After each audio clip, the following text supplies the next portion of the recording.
Of the ushers, I would like to call your attention to the 20th chapter of the Gospel according to John. John. Gospel according to John, chapter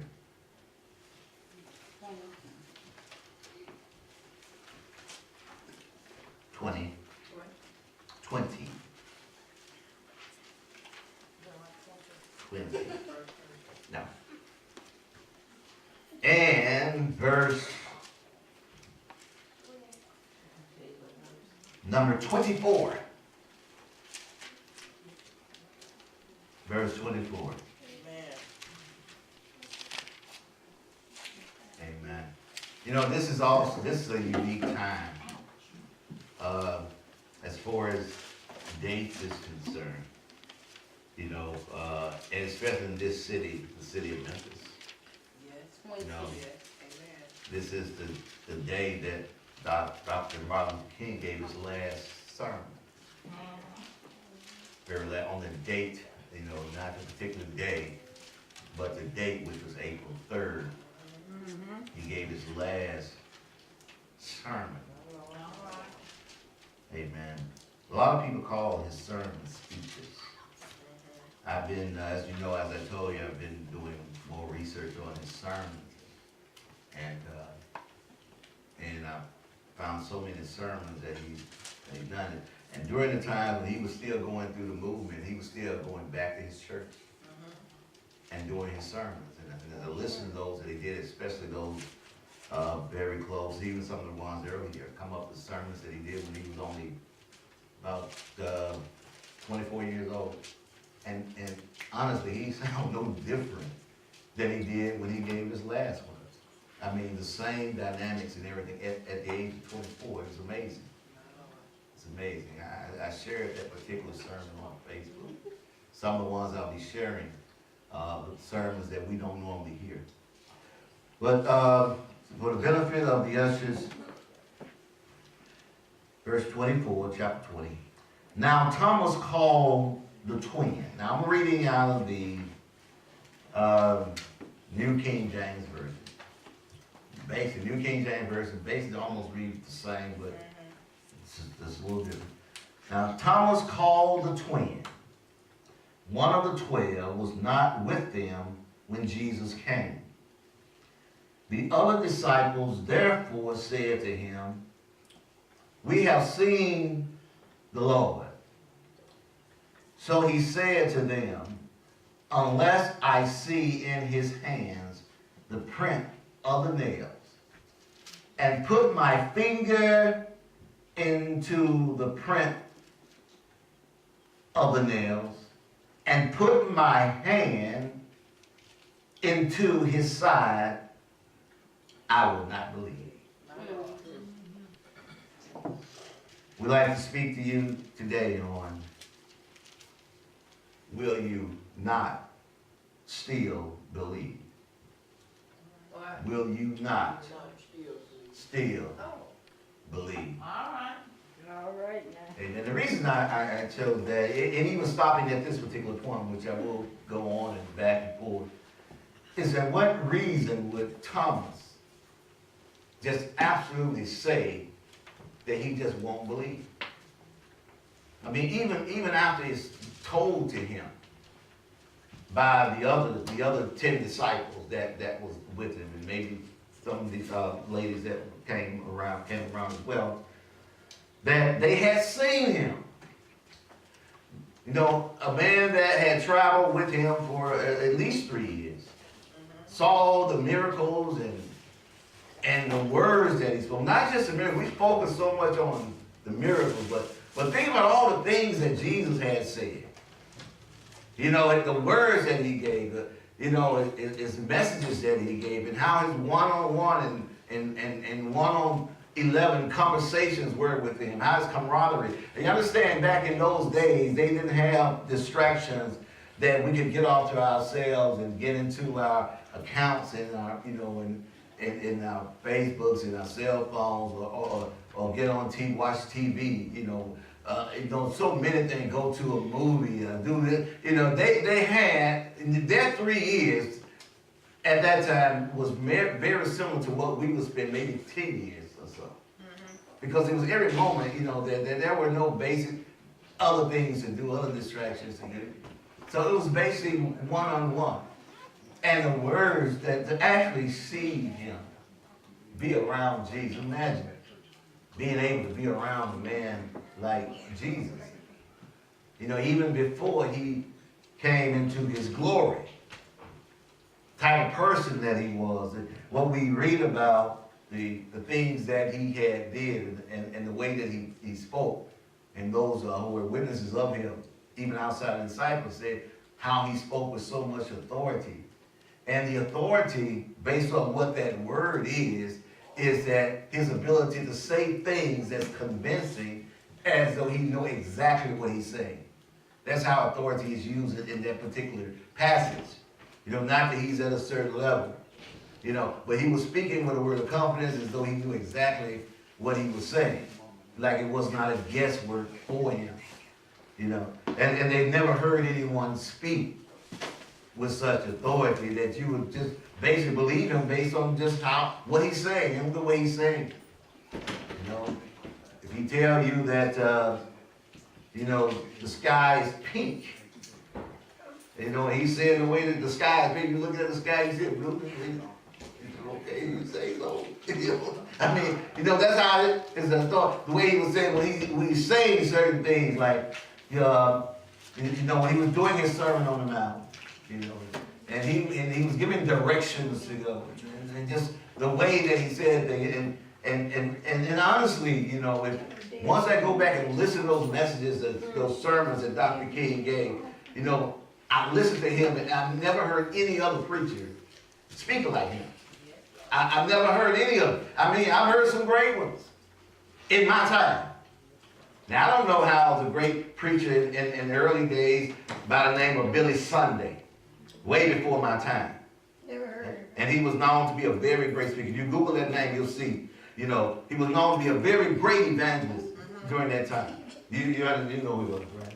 You heard of him. He was a professional baseball player. I heard of it. Right, he was a professional baseball player. But he ended up being a very great evangelist. It was said, and I said it was way before our time, the very early days, And even someone I'm very fond of, another Billy.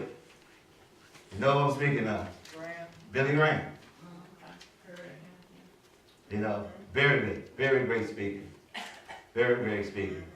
But of those men that I mentioned, I'm sure that no one can hold a candle to Jesus. Amen. Even though we don't have anything of this time. But the way he was. And so for Thomas, one of the essays called him the twin. Now Thomas called the twin.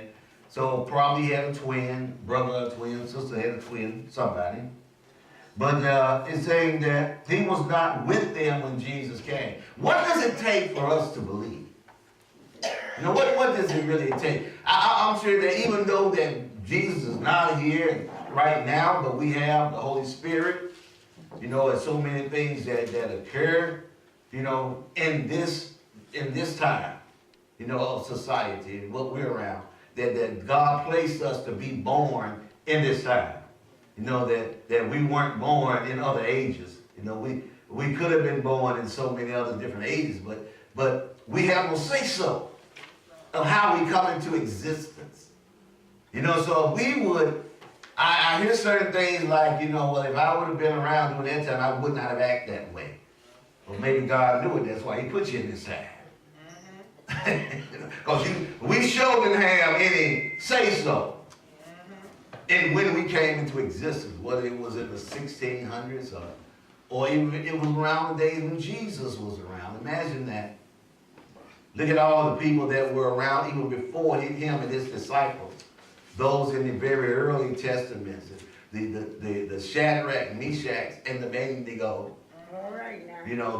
Those men was only mentioned in the Bible one time. They're never mentioned anywhere else in the Bible. But they did come around in that time. Imagine that if Peter could have been Shadrach, Probably not. You know, that fire would have burned. Peter would have been running. Oh, God knows exactly what time to put you in. Amen. You know, with our mentality, our mindset, you know, we come around and say, a lot of people say, well, you know, I couldn't have been around slavery day. I wouldn't have took that. Wouldn't have lasted 2 seconds. Stupid, you know. You know, but I'm just saying, we have no way of knowing. But Thomas did come in a very special time. Jesus said that men will, we don't love to be in the time that you're in right now. You know, best paraphrasing. So you're in a very unique time. People will desire to be in the time that you are now. So why would a man just outwardly say that I will not believe? A man that walked right by his side, saw him heal the sick, saw him raise Lazarus, was there an eyewitness to see Jesus raise a man that had been dead over 3 days. How can you not believe anything that Jesus would or could do? All right now. Especially when you have witnesses. Amen. Amen. But maybe Thomas was needed. Well, Oh, I won't say maybe. I'm sure that according to God, he was needed to do what he had to think or to believe how he believed and to say the words that he said because it's written in the Gospel of John. John wrote it in his Gospel that others will be able to read it from generation to generation. And I'm sure there were many actions that took place during the time of Jesus' time that could have been written, that didn't make the cut. Great things probably did happen. It just didn't make the print. You know? But what they saw, what Thomas did, those who prescribe it, and describe the Bible say, we need to put this in here. Even the same gospel says in the Gospel of John, saying that there's so many things that Jesus has said and done, but if we were able to put it in the Bible, we'd not even have, the whole world would be able to handle it, paraphrasing what it's saying. The same gospel. But this needed to be here because we sometimes may ask ourselves, just what would we not believe? You know, many things, the whole world is out there, and we as a body of Christ, our whole concept of things is based on belief. You know, it's based on belief. Our church covenant. It's based on belief. You know? Our teachings is based on belief. John 3:16. For God so loved the world that he gave his only begotten Son. He didn't have many to choose from. He didn't have a house full of kids. You know? God doesn't have a house full of children. You know, and saying that, you know, a lot of us come and say, that's my baby daddy. No, God only had one son. Even Adam was not just his begotten son. Even though he was called the Son of God, he was not his begotten son, his true, actual son that came directly from him. You know. But he gave his only begotten Son. Why? That whosoever believes in him should not perish. We talked about last week on our Resurrection Sunday, why did Jesus have to die? Now we're focusing on why he lives. You know, why was the resurrection, you know, why was it possible? For God being God who he is, God could do anything and make it work. But certain things he chose to do, and I truly believe, you know, just the way the whole setup is, he does everything for us.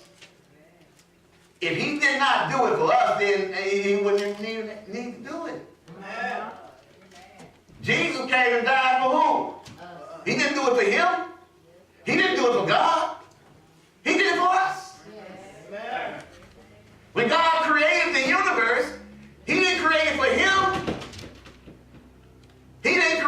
for the Father, the Word, and the Spirit. He created it for us.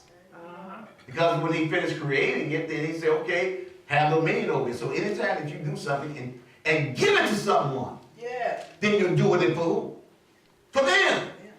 If you stay up all night preparing a meal, you preparing a meal, you know, you put a lot of emphasis in it, and then you sit down and eat it all up yourself.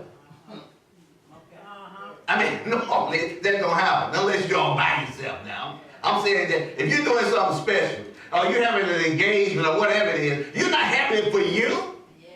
Right. You're doing it for someone. Amen. Amen. So here it is, and then, you know, question is, once again, why wouldn't we believe? Why wouldn't Thomas believe? Well, let's, you know, try to understand this.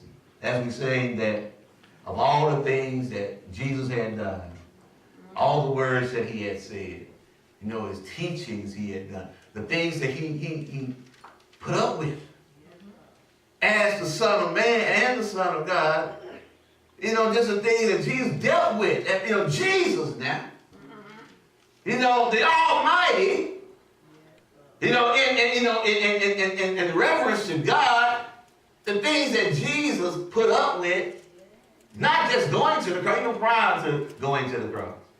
The criticism he got from the scribes and the Pharisees all throughout his ministry. He could not heal anybody without getting criticized for it. You know, he could not go to certain ones just to try to teach, you know, someone who was not a sinless character without getting criticized for it. You know, he could not help the needy and try to teach the greedy without getting criticized for it. All right. He got criticized based all throughout his ministry. He could have said one time, God, tired of it, take me on up. These folks just can't handle it. Just think of God of the Old Testament. Many times he had, we can hear he just practically wanted to give it up.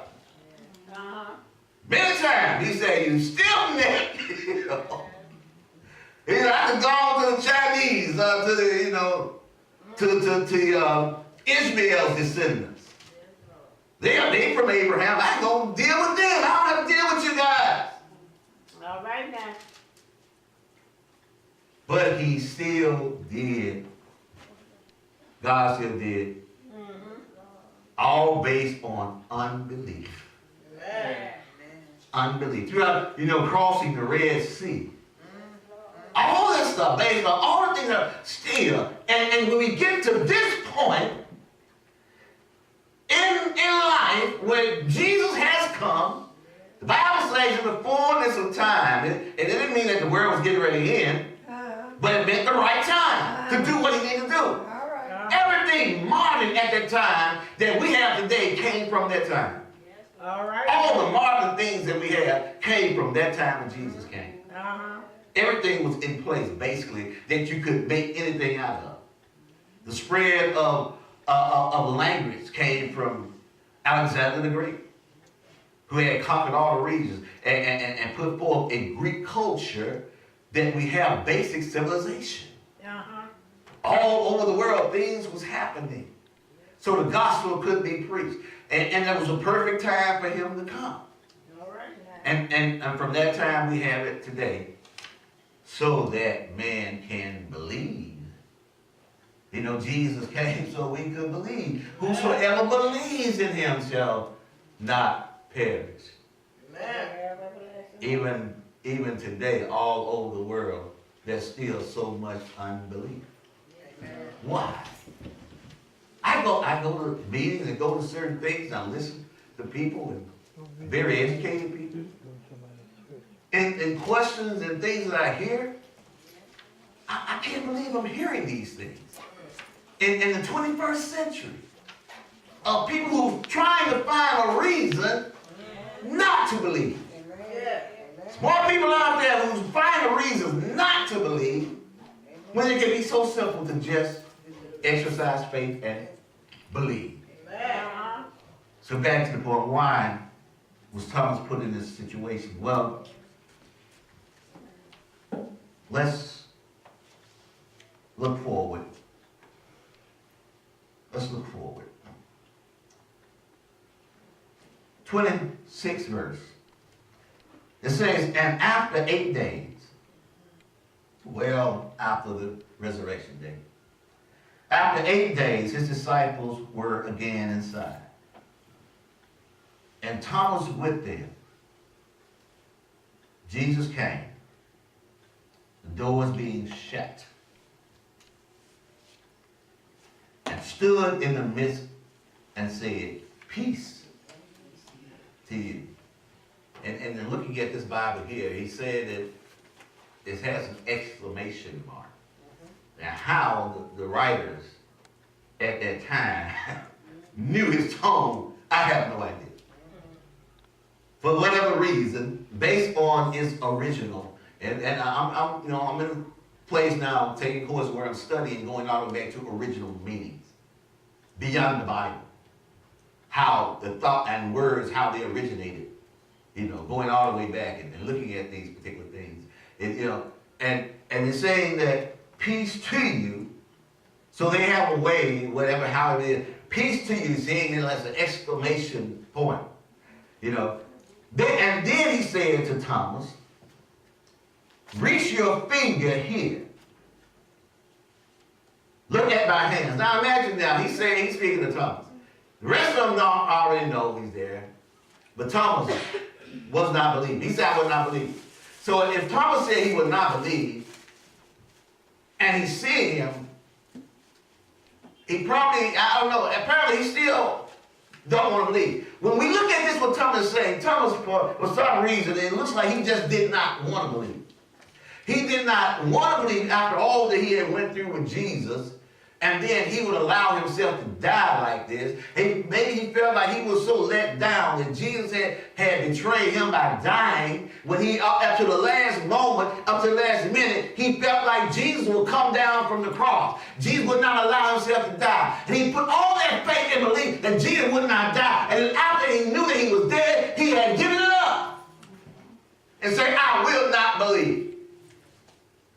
I got to have special evidence because the man let me down. I'm just speaking. I don't know. But to understand why he would not believe, it looks like that he felt like he was let down. Amen. Many of us, even in lifetime, we feel that way when loved ones leave us.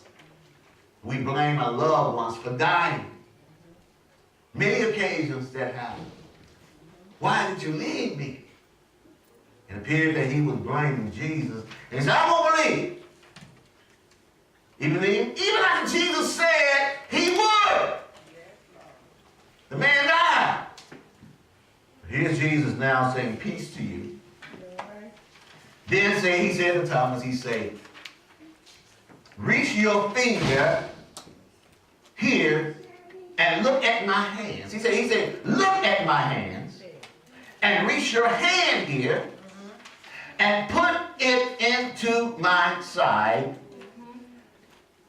Do not be unbelieving, but believe. In other words, in the King James Bible said, and don't doubt. And that's the same thing saying that unbelief is doubt. And that's what it is doubt. He's saying, do this and not doubt. So how can you do anything and not doubt? Even in the situation we're in. When Jesus earlier, and I'm going to cover this, but when Jesus earlier, he said, if you speak to the mountain, don't doubt. How can you not doubt a mountain? I mean, how? You look, I've seen mountains, real mountains, I've seen traveling back and forth through Atlanta and back. I've seen some mountains. Amen. And we took a trip a while back, many of us who were around, and you were with us when you were younger, and to Smoky Mountains. I remember the trip to Smoky Mountains. Stony Mountains. That was in 2002, July 2002. The same year Tiffany was born. The same year before my mother died. I'll never forget those. Those are times during that time that's locked in my head. But we went to Stony Mountain. And Is it Stony Mountain? Stone. What is it? Stony or Smoky? On top of old Smoky. You know. But when you know, and I saw these mountains, and wow, they're gigantic. And imagine when Jesus makes a statement and saying that you look at a mountain and you tell a mountain to be moved, you speak to a mountain and with the intentions on this mountain hearing you and obeying you. So the thing about unbelieving is that you have to get unbelief to obey your belief. That's how it's done. You know, all the time when Jesus was on the earth ministering, that's what he was training his disciples, how to take unbelief and allow your unbelief to be trained where you will allow your unbelief to obey you. You know, that's what it is, as we talk about in Sunday school. It's the chain of command that we get our orders directly from God. And God knows exactly what he's doing. That's why Jesus saying that you speak to the mountain. How is he telling you to speak to the mountain? Because if God tells you to speak to the mountain, and you speak to it, and you don't doubt, then it's not you speaking to the mountain, it's God. All right. And you just following orders. Yes. You know, and then you got to have a reason for this mountain to be moved. Yeah. And God will direct you in that area. So here we are with Thomas. Thomas has been through the crucifixion. He'd been through that when Jesus was betrayed. He'd been through the times when they would run, they were looking for all the disciples. They were going to cut him off because they got Jesus. And they were frightened, they were afraid. And Thomas, I really feel truly blaming Jesus for putting them in this situation, not being there. For 3 years, they depended on this man. But every miracle that he done, when he had brought the young person that they could not heal, you know, the lad they could not heal, the man brought the disciples, that brought him to the disciples, and they couldn't heal him. You know, and so, okay, well, now bring you, and Jesus said, oh, you have little faith. He said, how long am I going to hang around you guys? I'm trying to show you how to do it, to allow your unbelief so that your unbelief can be obeyed by your belief. Yeah. Show you how to do it. Jesus speak the word, bam, it was done. But he did not do this to stay. The purpose for Jesus was not just to stay around us. You know, it's to fulfill God's will for us. And so this Thomas, I'm going to show you, get right into the thing about Thomas. Why was Thomas put? God knows, Jesus knows, God knows our mentality even before we know it. And he knew Thomas would be perfect in using this situation. Here's how. Jesus said, reach your finger here. He said, reach your finger here. And look at my hands. Now let's go back to the 25th verse. What Thomas said. Thomas said, unless I see in his hands the print of the nail and put my finger into the print. So what did Jesus say? He knew what Thomas said. He said, put your hand there and look at my hand. He knew what Thomas said. Even when Thomas thought he wasn't around, he knew what Thomas was saying. He knows what you and I are saying, that we're dealing with our. Yeah. He says, Jesus said, reach your finger here and look at my hands. Reach your hand here and put it into my side. Now he said, put it into my side. The King James Version says thrust. Not just barely touch it. He said, I want you to put it in that wound. Yeah. And see if I'm going to jump. All right. Simple. Simple. All right. I don't do like that. You know, we got an injury or something like that, and somebody down to touch it, what we do? We got a bruise or something, and somebody here. You know, I was in a class, you know, fourth grade class the other day, and this little girl had hurt her hand, and she was having a hand hurt. She came up to the desk. I hurt my hand. Somebody, a little young man, bagged his chair up into her hand, and she was acting like she was hurting. She said, oh, I'm hurting. And then I went to touch her, she said, move her hand back. Reflect. Because you automatically feel pain. Jesus want to tell them, I'm not going to feel any pain. I'm not going to anticipate any pain. So you thrust your hand into my side. And he said, when you do it, believe it. Speak to your unbelief and don't doubt. Let's look at what happened with Thomas. We do not see any action that was done by Thomas. Possibly he did, maybe not. But according to the Bible, we don't see any action that was done. Whether he did what he said he wanted to do, or whether he did what Jesus had asked him or told him to do, all we see in verse 28 is Thomas saying, and the Bible says Thomas answered, meaning he answered him, he said unto him, my Lord and my God. My Lord and my God. Both of these are capitalized letters with the writers of the Bible. As we said, when they do something, they know enough on what they're doing to make sure that this means what it says it means. Not my Lord and a God, which the Jehovah's Witness would probably say, and if Jehovah's Witnesses are watching, looking, I'm not attacking you, I'm just saying what you have to say and what you say to me. That when they refer to Jesus as God, they say he's a God. Thomas said, my Lord, and in ownership, my God, my Lord, and my God. In one moment he was doubting him, saying, I just won't believe it. Okay, what happens? And all he had to do was just see him. Jesus said, I want you to do everything you possibly can to show me that you will not doubt. Now, I asked the question, why did he disbelieve? And what benefit does it have for us? Well, I'll tell you this. Because many of us operate as a born-again believer, saying what we, even we operate in disbelief. Many of us do. There's no knock against. I do it, even myself. When I find myself doing it, I have to come to grips with unbelief. Even me, y'all. Your pastor. The pastor. W. Kevin. Even unbelief comes to me, but then I know that I have to recognize it. I have to cut it at its roots. Yeah. Because not only do I represent God, I represent you. Yeah.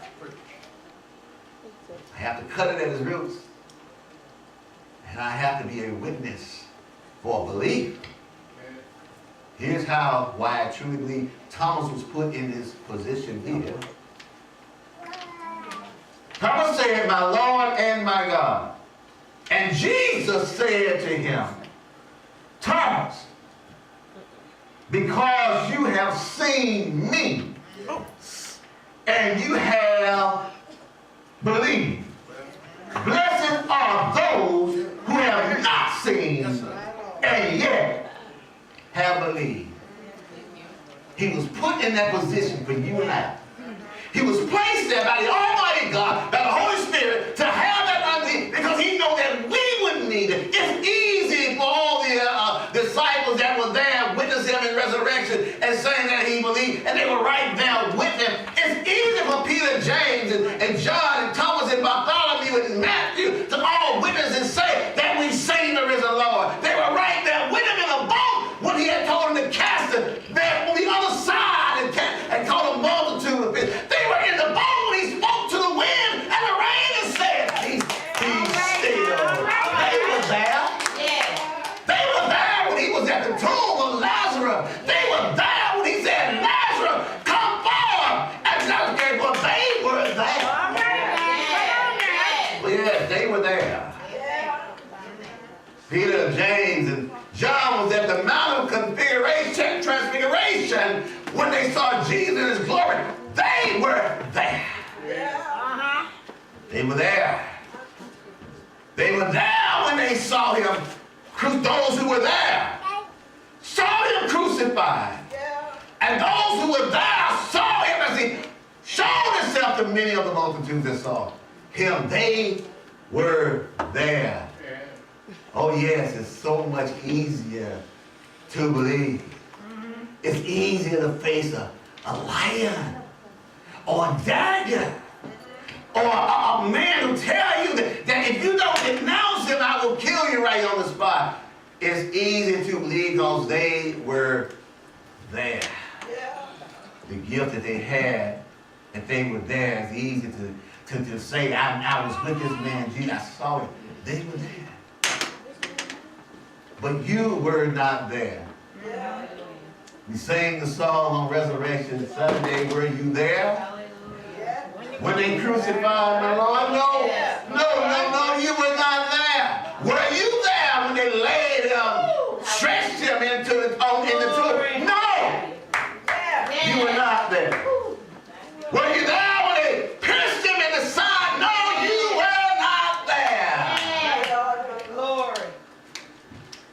Were you there when he got up on Sunday morning? And he said, all power is in my hands. And he told his disciples to go ye therefore, teaching them all to observe all things, baptizing them in the name of the Father and the Son and of the Holy Spirit. And lo, I will be with you even unto the ends of the world. Were you there? No, you were not there. So he told Thomas, he said, blessed are those, even more blessed. More blessed. Can you imagine being more blessed than Peter? Can you imagine being more blessed than John? Can you imagine being more blessed than Bartholomew and Matthew? You can imagine being more blessed than Judas. But can you imagine being more blessed than his apostles? According to the Bible, that turned the whole world upside down. Can you imagine being more blessed than them? Because you were not there. You didn't have to say, look, unless, you don't have to go to Jesus and say, unless I see you, I won't believe. But many of us are still doing this. Many of us, I'm not speaking you per se, but many of the world is still doing this. Many of the unbelievers are still doing this because they don't believe there's nobody in the world that this man could have existed. Because it's so easy to believe in unbelief. It's so easy to believe in your own ways of thinking. It's so easy to be not led by the Spirit of God. It's so easy to do that. That's why Jesus said, more blessed are those. Because you have something you have to deal with. You have all kinds of evil thoughts, evil spirits of those who do not see Jesus. But Jesus said that blessed are those who have not seen me and yet have believed. This is the whole thing all about it. Is that we believe because we have something special in the kingdom of God. And it's still working. The church should have folded. Right after Jesus there went back to sit on the right hand of God. The church could have been easily folded then. When Thomas then, when he was right there with him, he said, I won't deny. They were being persecuted, put in prison. The church could have folded then. But they did not. The church could have folded when they were being fed to lions and burning oil. And when they had got many thousands began to believe on these men that turned the whole world upside down. Church could have folded then. Church could have folded in the first 1,000 years of its existence. When many came through and they defeated a lot of the leaders and empires. And funny how when Rome fell, those who defeated the Romans became Christians. Imagine that. They became Christians. They were not a part of Jewish tradition.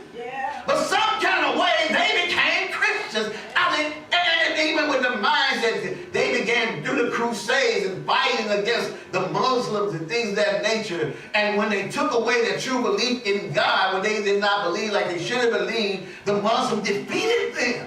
But those remnants that left away from them went on and continued to form the church. Yeah. And they survived. Church could have easily folded during the times when they had separated of the days of Reformation. When the Catholic Church, you know, they separated from the Catholic Church and they were doing their own thing. The church could have folded then. Yeah. The church could have folded during the Dark Ages. When there was a bubonic plague that went through and almost wiped out the whole universe. The church could have failed then, but they did not. The church survived the Dark Ages. And according to historians, the ruler during the Dark Ages was Jesus Christ of the church. Yeah. Do your history research and see that it was the church that survived the Dark Ages and many became believers when they were being wiped out. Yeah. It was the church. That's why Thomas was there. For those who did not see him and yet to believe. Because when you don't see him and you believe, you overcome every obstacle in your life. Amen. Because there are many now that's trying to get you to believe in so many other things. You do not allow that to happen. I don't care what they show you, what they teach you, what they say. Do not allow yourself to go to unbelief simply because you don't see him. Yeah, man. And here's what Jesus said. I'm going to get ready to close here. After Jesus said, and he talked about those who do not believe. And the Bible says, verse 30, said, and truly Jesus did many other signs in the presence of his disciples, which are not written in this book. But these, listen to this very carefully. Look at this. But these are written that you. Who is it that they're speaking about? You. Those who are not seeing him, he's saying that these are written that you may believe that Jesus is the Christ, the Son of God, and that believing you may have life in his name. That's why